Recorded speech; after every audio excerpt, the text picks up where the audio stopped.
Salute Bharat. നമ്മളോടൊപ്പം മുതിർന്ന മാധ്യമപ്രവർത്തകൻ KG ജ്യോതിർഘോഷാണ്. സാർ സ്വാഗതം. നമസ്കാരം സാർ, പശ്ചിമേഷ്യൻ യുദ്ധം സംബന്ധിച്ച് ട്രംപിൻ്റെ നിർണായക പ്രഖ്യാപനം വന്നിരിക്കുന്നു. ഞങ്ങൾ ഇറാനുമായി ധാരണയായി ഒരു വെടിനിർത്തൽ കരാർ അല്ലെങ്കിൽ യുദ്ധവിരാമത്തിനുള്ള കരാർ പോലും സാധ്യമാണ് എന്ന തരത്തിലാണ് അദ്ദേഹത്തിൻ്റെതായ പ്രഖ്യാപനം വന്നേക്കുന്നത്. കൂടാതെ അദ്ദേഹത്തിൻ്റെ ട്വീറ്റും വന്നിട്ടുണ്ട്. എൻ്റെ ചോദ്യം ഇത്രയേ ഉള്ളൂ, ട്രംപിനെ നമ്പിയാൽ എന്തായിരിക്കും അവസ്ഥ? ഇതേ ട്രംപ് തന്നെ പലവട്ടം ഇത്തരം ആവർത്തിച്ചിട്ടുണ്ട്. എന്തായിരിക്കും ഇനി കാത്തിരിക്കേണ്ടത്? അതിനകത്ത് ആ ചോദ്യത്തിനകത്ത് തന്നെ ഉത്തരവുണ്ട് പ്രേംലാൽ. കാരണം ട്രംപിനെ നമ്പാൻ പറ്റില്ല എന്നുള്ളതാണ്. പക്ഷെ എങ്കിലും നമ്മളിപ്പോ കണ്ടുകൊണ്ടിരിക്കുന്നത് ലോക ചരിത്രത്തിലെ നമ്മളിപ്പോ ഈ ലോക ചരിത്രവും അല്ലെങ്കിൽ വേൾഡ് ഹിസ്റ്ററിയൊക്കെ പഠിക്കുമ്പോൾ ചില മുഹൂർത്തങ്ങളെയൊക്കെ നമ്മൾ ഇങ്ങനെ വായിച്ചു പോകും.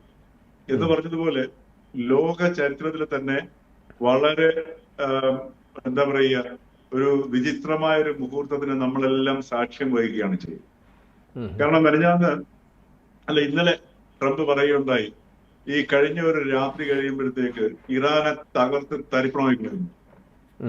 അതിന്റെ പശ്ചാത്തലം എന്ന് പറയുന്നത് അതിന് 2 ദിവസത്തേക്ക് മുമ്പ് അമേരിക്കയുടെ ഒരു അപ്പച്ച വിമാനം ഹോർമോസ് കടലിടുക്കിൽ വെച്ചിട്ട് ഇറാൻ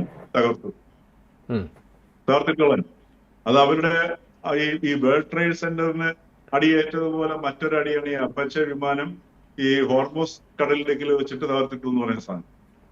അപ്പോ അതിന്റെ കാരണം എന്ന് വെച്ചാല് ഇറാന്റെ ഒരു ടാങ്കറിനെ അവർ ആക്രമിച്ചു.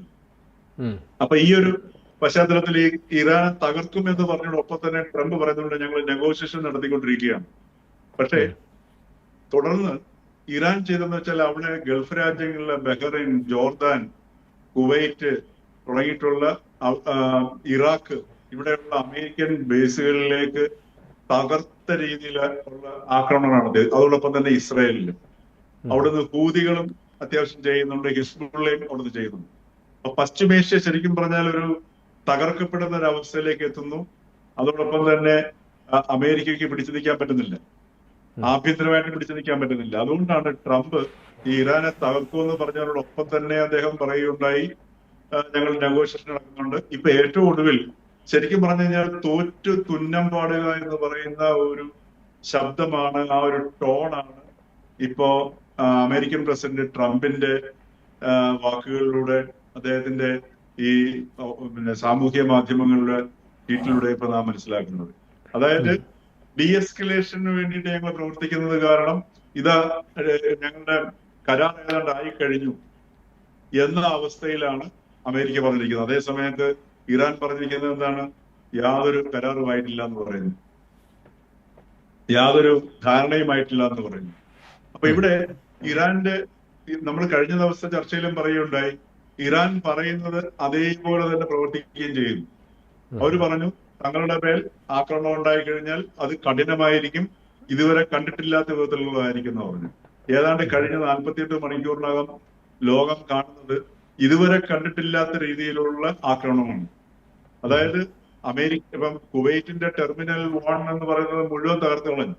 അവിടുത്തെ അമേരിക്കൻ ബേസുകളിലേക്ക് മിസൈൽ വർഷങ്ങളാണ് ഇറാൻ നടത്തിയത്. അതേപോലെ ബഹ്റൈനിലെ 5th ഫ്ലീറ്റിലേക്ക്, ഇറാഖിലെ മിലിറ്ററി സെന്റേഴ്സിലേക്ക്, ബഹ്റൈനിലേക്ക്, ജോർദാനിലേക്ക്, ഇവിടെയെല്ലാം എത്ര അമേരിക്കൻ ഭടന്മാർ മരിച്ചിട്ടുണ്ടെന്നുള്ളത് പോലും അമേരിക്കൻ പ്രസിഡന്റിന് ഇപ്പോൾ അവിടെ പറയാൻ പറ്റാത്ത അവസ്ഥയാണ്.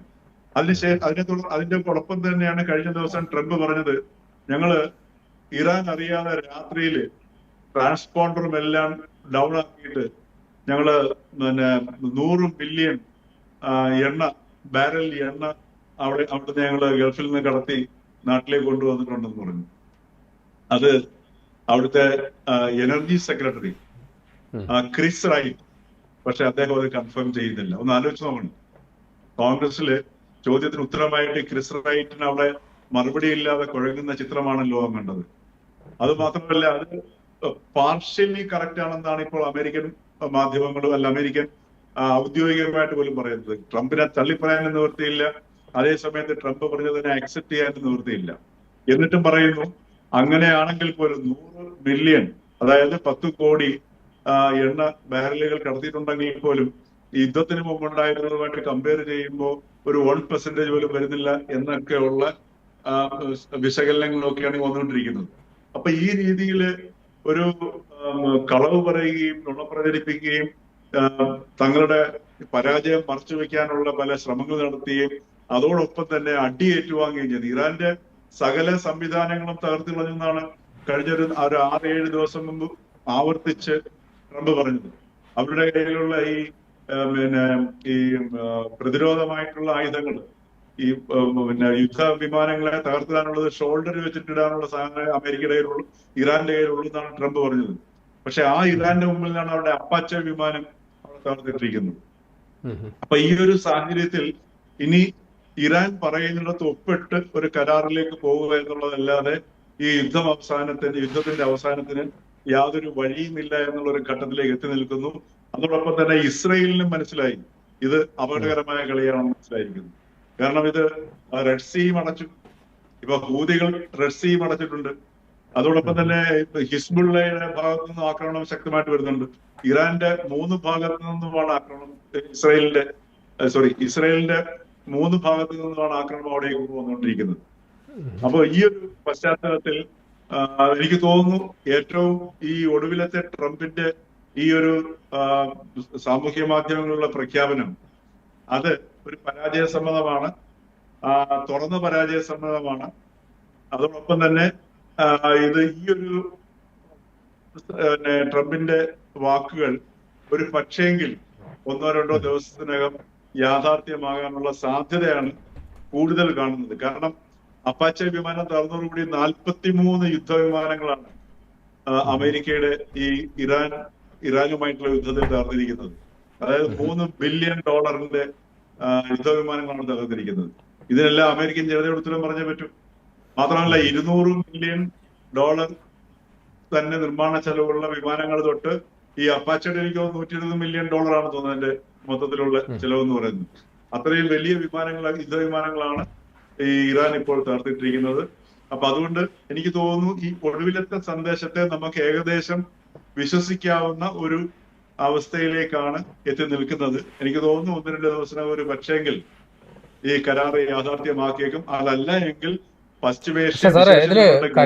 കരാറ് യാഥാർത്ഥ്യമാകണമെങ്കിൽ ഇറാൻ ഉന്നയിക്കുന്ന പ്രധാന ആവശ്യം അവരുടെ ഈ ഫ്രീസ് ചെയ്തേക്കുന്ന അസറ്റുകളുണ്ടല്ലോ, അതിലേതാണ്ട് 6 ബില്യൺ മുതൽ 12 ബില്യൺ വരെ അവർക്ക് വിട്ടുകിട്ടണമെന്നുള്ള ആവശ്യമാണ് ഉന്നയിച്ചേക്കുന്നത്. പക്ഷേ അമേരിക്ക എടുത്തിരിക്കുന്ന നിലപാട് അത് വിട്ടുകൊടുക്കില്ല. പക്ഷേ അത് അവിടുത്തെ മാനുഷികമായ ആവശ്യങ്ങൾക്ക്, ഒരുപക്ഷെ അവിടുത്തെ പുനർനിർമ്മാണം അടക്കമുള്ള കാര്യങ്ങൾക്ക് വേണ്ടി ചെലവഴിക്കും. അപ്പോൾ ഈ കാര്യത്തിൽ ഒരു വ്യക്തത വരണമല്ലോ. അങ്ങനെ വ്യക്തത വരാത്തിടത്തോളം കാലം ഒരു ഡീല് സാധ്യവുമല്ലല്ലോ. ഇതിനകത്ത് ഞാൻ മനസ്സിലാക്കുന്നത് അതിനകത്തൊരു വ്യക്തത ആൾറെഡി ഉണ്ടായിട്ടുണ്ടെന്നാണ്. കാരണം ട്രംപ് തന്നെ പറയുന്നുണ്ട് അവിടുത്തെ മാനുഷികമായ ആവശ്യങ്ങൾക്ക് ഉപയോഗിക്കുന്നതിന് പ്രശ്നമില്ലാന്ന് പറഞ്ഞിട്ടുണ്ട്, റീബിൽഡിങ്ങിന് ഉപയോഗിക്കുന്നതിന് ആവശ്യമുണ്ട്. അത് ഒരു പരോക്ഷമായ ഒരു അനുമതി നൽകുന്നു എന്നുള്ളൊരു സൂചനയാണ് കാണിക്കുന്നത്. മറിച്ച് ഇവിടെയുള്ള ഏറ്റവും വലിയൊരു കീറാമുട്ടി എന്ന് പറയുന്നത് ഇസ്രായേൽ ഹിസ്ബുള്ളയ്ക്കെതിരെയുള്ള ആക്രമണം അവസാനിപ്പിക്കണം എന്നുള്ള ഒരൊറ്റ കടുംപിടുത്തത്തിലാണ് ഇപ്പോൾ ഇറാൻ നിൽക്കുന്നത്. കാര്യം അത് സാധ്യമാക്കിയില്ല എന്നുണ്ടെങ്കിൽ വീണ്ടും വെസ്റ്റ് ഏഷ്യ അല്ലെങ്കിൽ പശ്ചിമേഷ്യ വളരെയധികം ഈ പഴയ ഈ യുദ്ധാവസ്ഥയിലേക്ക് പോകും. അപ്പൊ അത് അവസാനിപ്പിക്കുക. പക്ഷെ അവിടെയാണ് നമ്മൾ ഇതിന്റെ യഥാർത്ഥ കാരണം കിടക്കുന്നത് കണ്ടത്. കാരണം അമേരിക്കൻ ഭരണകൂടത്തെ നിയന്ത്രിക്കുന്നത് ഏതാണ്ട് ജൂതരാണ്. അത് എല്ലാവർക്കും അറിയാം, ലോകത്തിനെല്ലാം അറിയാവുന്ന കാര്യമാണ്. ആ ജൂതവംശരുടെ താല്പര്യമാണ് ഇസ്രായേൽ എന്ന് പറയുന്നത്. അതുകൊണ്ടാണ് ഇപ്പൊ ഡെമോക്രാറ്റിക് പാർട്ടി ആണെങ്കിലും റിപ്പബ്ലിക്കൻ പാർട്ടി ആണെങ്കിലും ഈ ജൂതവംശജരെ പിണക്കിക്കൊണ്ട് അമേരിക്ക ഭരിക്കാൻ പറ്റില്ല. അപ്പൊ ഇവിടെ ട്രംപും നെതന്യാഹുവും തമ്മിലുണ്ടായിരിക്കുന്ന തെരുവിളിയും ചീത്തവിളിയും ഒക്കെ നമ്മൾ കണ്ടതാണ്. അതുപോലും ട്രംപിന് നെതന്യാഹുവിനെ നിയന്ത്രിക്കാൻ പറ്റുന്ന ഒരു ആഭ്യന്തര സാഹചര്യം അവിടെ നിലനിൽക്കുന്നില്ല. അവിടെ ഈ ജൂതരുടെ മേൽക്കോയ്മയാണ് നമ്മൾ കാണേണ്ടത്. അപ്പൊ ആ ഒരു സാഹചര്യത്തില് ഇപ്പൊ ഹിസ്ബുള്ളയുമായിട്ടുള്ള ഇറാൻ ഹിസ്ബുള്ള വെടിനിർത്തൽ പൂർണ്ണമായിട്ട് സാധ്യമാക്കുക എന്ന ആ ഒരു പിടിവാശിയാണ് ഇപ്പോൾ ഈ കരാർ തടസ്സമായിട്ട് നിൽക്കുന്നതും. ട്രംപിന്റെ മേശപ്പുറത്തിരിക്കുന്ന കരാർ ഏകദേശം ശരിയായതാണ്. കാരണം ഖത്താറിന്റെ മാധ്യസ്ഥത്തിൽ ഏകദേശം കരാറ് വ്യക്തമായതാണ്. പക്ഷെ ഈ ട്രംപ് ആ പ്രഖ്യാപനത്തിൽ ഏതോ ഒരു സ്റ്റേറ്റ് സെക്രട്ടറിയോടോ ആരോടോ സംസാരിക്കുന്നതിന്റെ കാര്യങ്ങളാണ് വന്നത്. അതിൽ അവകാശപ്പെട്ടത് ഈ ഇറാൻ അവരുടെ ആണവായുധങ്ങൾ നിർമ്മിക്കില്ല എന്നുള്ള ഉറപ്പ് നൽകിക്കഴിഞ്ഞു. ഈ കാര്യത്തിലാണ് ഞങ്ങൾ ആവശ്യപ്പെട്ടിരുന്നത്, അത് അവർ സമ്മതിച്ചു എന്നൊക്കെയാണ് ട്രംപ് അവകാശപ്പെടുന്നത്. പക്ഷേ ഒരുപാട് കാര്യങ്ങൾ നമ്മുടെ നെഗോഷിയേഷൻ ടേബിളിൽ ഉണ്ടായിരുന്നതിൽ രണ്ടുപേരും അങ്ങോട്ടും ഇങ്ങോട്ടും ഒരു വിട്ടുവീഴ്ചയില്ലാതിരിക്കുകയായിരുന്നല്ലോ. അപ്പോൾ ട്രംപ് ഏകപക്ഷീയമായിട്ട് ഇതിങ്ങനെ പ്രഖ്യാപിച്ചതുകൊണ്ട് മാത്രം അത് സാധ്യമാണോ? അതായത് ഇറാൻ അവരുടെ നിലപാട് നേരത്തെ തന്നെ വളരെ വ്യക്തമാക്കിയിട്ടുണ്ട്. ആണവായുധ നിർമ്മാണം സംബന്ധിച്ച് തങ്ങൾക്ക് ആ ഒരു ലക്ഷ്യമില്ല. തങ്ങളുടെ ആഭ്യന്തര ആവശ്യത്തിന് വേണ്ടിയിട്ടുള്ള NPT അനുവദിച്ചിട്ടുള്ള രീതിയിലുള്ള എൻട്രീച്ച്മെന്റ് ആണ് നടത്തിയിട്ടുള്ളത്. തൽക്കാലം തങ്ങൾക്ക് ആ ഉദ്ദേശമില്ല. ഇനി അമേരിക്കയ്ക്ക് അങ്ങനെ ഒരു സന്ദേഹം ഉണ്ടെങ്കിൽ തങ്ങൾ അതിനൊരു ദീർഘകാല കരാറിന് തയ്യാറാണ് ഇറാൻ പ്രഖ്യാപിക്കുകയുണ്ടായി. കാരണം ഇറാനെ സംബന്ധിച്ചിട്ട് ഈ യുദ്ധം അവസാനിപ്പിക്കുകയും അതോടൊപ്പം തന്നെ അവരുടെ ആഭ്യന്തരമായ നിർമ്മിതിയിലേക്ക് തിരിയേണ്ടതിന്റെ ആവശ്യകതയും അവരുടെ മുമ്പിലുണ്ട്. കാരണം ഇറാൻ യുദ്ധത്തിലും തകർന്നുപോയി.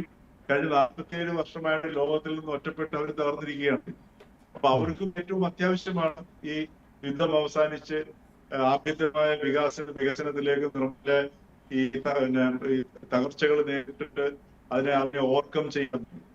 അപ്പോ ആ ഒരു പശ്ചാത്തലത്തിൽ ഇറാൻ ഈ ഒരു ആണവായ അമേരിക്കയുടെ ആ ഒരു പേടി, അത് ട്രംപിന് തന്റെ ഇറാനുമായിട്ടുള്ള യുദ്ധത്തിന് പോയത് ന്യായീകരിക്കാൻ വേണ്ടി തന്നെയാണ് ഇറാൻ ആ ഒരു നിലപാട് സ്വീകരിച്ചിരിക്കുന്നത്. അതോടൊപ്പം തന്നെ ഈ ഫ്രീസ് ചെയ്യുന്ന ആ ഫണ്ട്, അത് തത്വത്തിൽ നമ്മൾ മനസ്സിലാക്കുന്നത് അമേരിക്ക അല്ലെങ്കിൽ ട്രംപ് അത് അംഗീകരിച്ചിട്ടുണ്ടെന്നുള്ളത് തന്നെയാണ്. ഇവിടെ ഏക വിഷയമായിട്ട് ഇപ്പൊ കീറാമിട്ട് നിൽക്കുന്നത് ഇസ്രയേൽ തന്നെയാണ്. അത് നേരത്തെ നമ്മൾ പറഞ്ഞതുപോലെ ആ ജൂത വംശജരുടെ മേൽക്കൈയാണ്. അപ്പൊ അതും കൂടെ ഉൾപ്പെടുത്തി കഴിഞ്ഞാൽ തീർച്ചയായിട്ടും അത് ട്രംപിന് അത് സാധ്യമാക്കാൻ പറ്റുന്നില്ല. ഇപ്പൊ നെതന്യാഹുവിനെയോ അതല്ലെങ്കിൽ ഇസ്രയേലിനെയോ കൺവിൻസ് ചെയ്ത് ആ ഒരു ഇസ്രയേലുമായിട്ടുള്ള ബന്ധത്തിൽ പൂർത്തിയാക്കുക എന്നുള്ള, അല്ലെങ്കിൽ അത് വ്യക്തമായിട്ട് കരാർ ഉൾപ്പെടുത്തുക എന്നുള്ളത് ട്രംപിന് ഉറപ്പാക്കാൻ കഴിയാത്ത ഒരു വിഷമഘട്ടത്തിലാണ് ഈ ട്രംപ് കഴിഞ്ഞ ഏതാനും ദിവസങ്ങളായിട്ട് നിലകൊള്ളുന്നത്. ട്രംപ് ഇപ്പോൾ അവകാശപ്പെടുന്നത് ഞങ്ങൾ അവരുമായിട്ടൊരു ധാരണയായി ഹോർമൂസ് കടലിടുക്ക് ഉടനെ തുറക്കും എന്നൊക്കെയാണ്. അത് അത്രത്തോളം സാധ്യമാണോ? കാര്യം ഇറാൻ അവരുടെ നിലപാടുകളിൽ ഒരു വിട്ടുവീഴ്ചയും ചെയ്തതായിട്ട് അവർ ഇതുവരെ ഔദ്യോഗികമായിട്ട് സമ്മതിച്ചിട്ടില്ല. ഹോർമൂസിന് മേലുള്ള പരമാധികാരം ഞങ്ങൾക്ക് വേണം എന്ന നിലപാടിൽ തന്നെയാണ് ഇറാൻ ഉള്ളത്. അപ്പോൾ ട്രംപ് ഈ പ്രഖ്യാപനം നടത്തിയത് കൊണ്ട് മാത്രം അത് സാധ്യമാണോ? ഇല്ല, അത് ഇറാന്റെ നിലപാട് വ്യക്തമാക്കിയല്ലോ. ഇറാന്റെ ഏറ്റവും വലിയ ആവശ്യങ്ങളെന്ന് പറയുന്നത് ഇറാനെതിരെയുള്ള ഉപരോധം അവസാനിപ്പിക്കുക, അതേപോലെ തന്നെ ഇറാന്റെ ഈ ഫ്രോസൺ അസറ്റ് റിലീസ് ചെയ്യുക, അതേപോലെ ഇസ്രയേലും ഹിസ്ബുള്ളയും തമ്മിലുള്ള വെടിനിർത്തൽ പൂർണ്ണമായിട്ട് സാധ്യമാക്കുക. പിന്നെ അവരിപ്പോ ഏറ്റവും ഈ യുദ്ധത്തിന് ശേഷമാണ് ഹോർമൂസ് കടലിടുക്കിന്റെ നിയന്ത്രണാവകാശം തങ്ങൾക്ക് വേണമെന്ന് പറയുന്ന അതോറിറ്റി രൂപീകരിക്കുകയും ചെയ്തു. അത് എന്തിനാന്ന് വെച്ച് കഴിഞ്ഞാൽ ഒരു മേശപ്പുറത്ത് വരുമ്പോഴത്തേക്ക്, ഒരു നെഗോഷിയേഷൻ ടേബിളിൽ വരുമ്പോഴത്തേക്ക് കുറെ കാര്യങ്ങൾ കൊടുക്കാനുണ്ടായിരിക്കും. അപ്പൊ ഏത് പാർട്ടികളാണെങ്കിലും ഒരു നെഗോഷിയേഷൻ ടേബിൾ വരുമ്പോഴത്തേക്ക് നമ്മൾ ആദ്യം നിശ്ചയിക്കും എന്തൊക്കെയാണ് കൊടുക്കേണ്ടതെന്നുള്ളത്. അങ്ങനെ ഒരു നെഗോഷിയേഷനിൽ വരുമ്പോഴത്തേക്ക് സ്വാഭാവികമായിട്ടും ഈ ഫ്രോസൺ അസറ്റ് റിലീസ് ചെയ്യുകയും സാങ്ഷൻസ് പിൻവലിക്കുകയും അതോടൊപ്പം തന്നെ ഒക്കെ ചെയ്യുന്ന സമയത്ത് അതുപോലെ ഇസ്രായേൽ യുദ്ധം അവസാനിപ്പിക്കുകയും ചെയ്യുകയാണെന്നുണ്ടെങ്കിൽ ഇറാനെ സംബന്ധിച്ചിട്ട് ഏറ്റവും വലിയ നേട്ടം മാറുകയാണ്. അപ്പൊ സ്വാഭാവികമായിട്ടും അവർ ഹോർമോസ് കടലിടുക്കിന്റെ പുറത്തുള്ള നിയന്ത്രണം അവരായിരിക്കുന്നുണ്ട്. കാരണം അവർക്കും ഇന്റർനാഷണൽ വാട്ടേഴ്സ് ഉപയോഗിക്കേണ്ടതാണ്. അപ്പോ അവരുടെ കപ്പലുകൾ മറ്റു സ്ഥലങ്ങളിലേക്ക് പോവുകയും അവരുടെ തുറമുഖങ്ങളിലേക്ക് വരികയും ചെയ്യണമെന്നുണ്ടെങ്കിൽ ഇന്റർനാഷണൽ വാട്ടേഴ്സ് ഉപയോഗിക്കുകയും ആ നിയമങ്ങൾ പാലിക്കാൻ അവരും ബാധ്യസ്ഥരാണ്. അപ്പൊ അതുകൊണ്ട് അതെല്ലാം ഈ പറഞ്ഞതുപോലെ ഇറാൻ ഉപയോഗിക്കുന്നത് ഒരു നെഗോഷിയേഷൻ ടേബിളിൽ ഈ പറഞ്ഞതുപോലെ ആണവായുധം ഉപേക്ഷിക്കണം എന്ന് പറയുമ്പോൾ അത് ലോങ് ടേമിലേക്ക് ഞങ്ങൾ ഉണ്ടാക്കുന്നില്ല എന്ന് സമ്മതിക്കുന്നു. അതേസമയത്ത് ഫ്രോസൺ അസറ്റ് വിട്ടുകൊടുക്കുന്നു. ഇസ്രയേലും ഹിസ്ബുള്ളയും തമ്മിലുള്ള അവസാനിക്കുന്നു. അങ്ങനെ വരുമ്പോഴത്തേക്ക് ഈ ഹോർമൂസ് കടലിലേക്ക് പഴയ അവസ്ഥയിലേക്ക്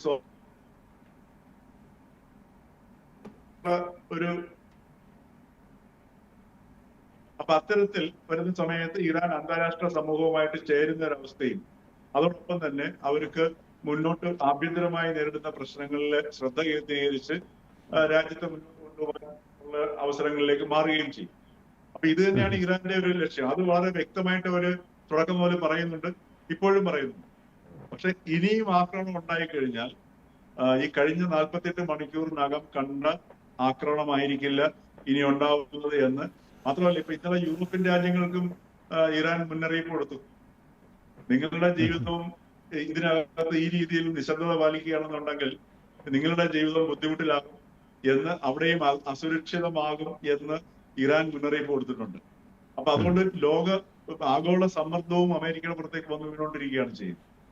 പിന്നെ ഇന്നലെ ഇന്നിപ്പോ നമ്മുടെ ഇന്ത്യയുടെ ഒരു നിലപാട് കണ്ടില്ലേ? നമ്മുടെ ഇന്ത്യയുടെ കപ്പലിൽ അവിടെ അമേരിക്കയുടെ ആക്രമണത്തിൽ തകർന്ന് 3 ഭടന്മാർ നമ്മുടെ ഇന്ത്യക്കാർ മരിച്ചു. ആ മരിച്ചതിനകത്ത് ഇന്ത്യ വളരെ സ്ട്രോങ് ആയിട്ടുള്ള ഒരു നിലപാട് സ്വീകരിച്ചു. അതായത് അമേരിക്കയെ ഇതിന്റെ പ്രതിഷേധം അറിയിക്കുകയും നമ്മുടെ ഇന്ത്യയിലെ പ്രതിനിധിയെ വിളിച്ചു വരുത്തിയിട്ട് നമ്മൾ പ്രതിഷേധം അറിയിക്കുകയും ഇനി വരാൻ പോകുന്ന G7 മീറ്റിൽ ഇന്ത്യ ഇത് ഉന്നയിക്കുകയും ചെയ്യുകയാണ്. അപ്പൊ ഇവിടെയെല്ലാം നമ്മൾ കാണുന്നത് ഇന്നലെ വരെ സൗഹൃദവും അല്ലെങ്കിൽ വളരെ ഏതാണ്ട് ഒരു പരിധിവരെ വിധേയ സ്വഭാവത്തിൽ അമേരിക്കയോട് പെരുമാറിയ രാജ്യങ്ങളെല്ലാം തന്നെ ഇന്ന് അമേരിക്കയെ കൂട്ടായി ആക്രമിക്കുകയും ചെയ്യുന്ന ഒരു സാഹചര്യമാണ് കാണുന്നത് സാർ. അപ്പൊ അതുകൊണ്ട് ഇതിനകത്ത് നിന്ന് നമ്മൾ കഴിഞ്ഞ നമ്മളുടെ ഡിസ്കഷനിലൊക്കെ പറയുണ്ടായി, അമേരിക്കൻ സാമ്രാജ്യത്തിന്റെ തകർച്ചയാണ് നമ്മൾ കാണുന്നത്. ശരിക്കും തകർച്ച തന്നെയാണ് കാണുന്നത്. അതുകൊണ്ടാണ് ഞാൻ പറഞ്ഞത് ലോക ചരിത്രത്തിലെ ഒരു വല്ലാത്ത മുഹൂർത്തത്തിന് നമ്മളെല്ലാം സാക്ഷ്യം വഹിക്കണം. അതായത് അമേരിക്കൻ സാമ്രാജ്യത്തിന്റെ തകർച്ചയുടെ സാക്ഷ്യം. അതിന്റെ ഓരോ ഘട്ടങ്ങളാണ്. അതിന്റെ ഒരു പ്രധാനപ്പെട്ട ഘട്ടമാണ് ഇപ്പൊ ഏറ്റവും ഒടുവിൽ വന്നിരിക്കുന്ന ട്രംപിന്റെ ആ മെസ്സേജ് എന്ന് പറയുന്നത്. അതായത് ഞങ്ങൾ അവിടെ അപ്പാച്ചി വിമാനം തകർത്തിട്ടിട്ട് പോലും ഞങ്ങൾ ഡീഎസ്കലേറ്റ് ചെയ്തുകൊണ്ട് ഇതാ ഞങ്ങളുടെ കരാറായിരിക്കുന്നു എന്ന് പറയുന്നു. ഇതിന് വലിയൊരു തോൽവിയുടെ പ്രഖ്യാപനം നമ്മുടെ ചരിത്രത്തിലേക്ക് നോക്കി അങ്ങനെ കാണാൻ പ്രയാസമാണ്. അപ്പൊ അതുകൊണ്ട് 2 ദിവസത്തിനകം ഏതെങ്കിലും ഒരു പരിഹാരത്തിന്റെ ഒരു സ്വഭാവം യാഥാർത്ഥ്യമാകും എന്ന് നമുക്ക് കരുതാം. ശരി, നന്ദി സാർ.